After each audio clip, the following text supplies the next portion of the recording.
There are instances where politics play a role in The Great Gatsby.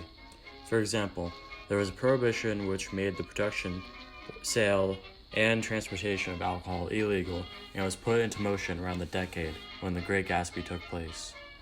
In The Great Gatsby, Tom brings up Gatsby's business with Wolsheim, saying he heard that they sold grain alcohol over the counter at drug stores in New York or Chicago.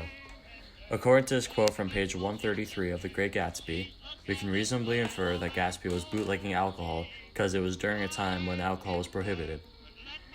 This is relevant to the story because it gives the reader some insight into how Gatsby actually made his fortune, given that alcohol was far more valuable at that time compared to when it wasn't prohibited. What I had found out was the League of Nations were established by an international organization after the First World War to provide a forum for resolving international disputes.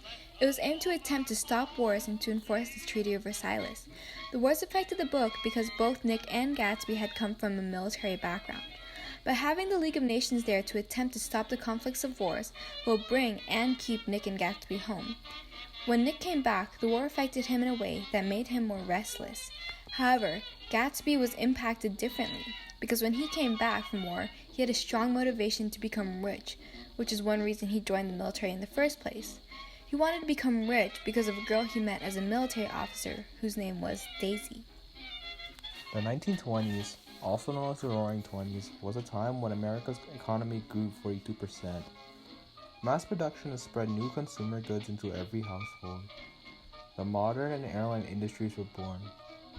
The U.S. victory in World War I gave the country its first taste of being a global powerhouse. Soldiers returning home from Europe brought them a new perspective, energy, and skills. Everyone became an investor thanks to easy access to credit.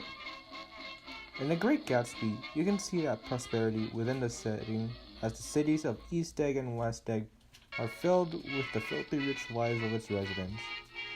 However, there was also a great divide. You see, in those times, people are segregated into a class system, with the upper class swimming in the cash, the middle class who in some shape or form found their niche in a society full of wealthy people, and then you had the lower class, also known as the working class, who struggled to keep themselves financially afloat. In The Great Gatsby, you had the prosperous cities of East Egg and West Egg, and then you have the Valley of Ashes created by the wealthy population surrounding it, who gave no thought to the population without as such money, resulting in the area as a gloomy downtown, crawling with lower class citizens, an example being Myrtle, who happens to be a lower class citizen. In the 1920s, voting rights for women were finally allowed. They had a movement to accomplish this. They struggled in making everyone see the reason for them to vote. Men thought that there was no good coming out of women voting. The women's suffrage movement had started decades before the Civil War and lasted around 100 years. The reason for this delay was because women were seen as uneducated and most states wouldn't approve. During this timeline, women had accomplished slaves getting their freedom, but it wasn't until the 19th Amendment to where it was finalized.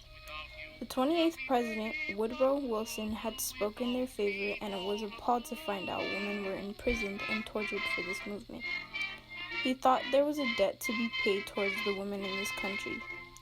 In Gatsby, Myrtle and Daisy show how women acted before they gained rights. They do things like smoke, drink, and drive, all for the first time. The 1920s was the first time there were more people living in big cities than small towns and farms, which can be seen in The Great Gatsby with Nick moving to the East Coast.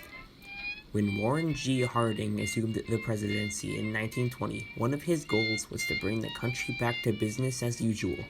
This involved giving larger businesses and rich people tax cuts. However, this proved to be a difficult task because Harding's administration was plagued by scandal and corruption, as well as opposition mounted by both unions and organized crime. People like Gatsby were able to prosper through the use of bribes and organized crime.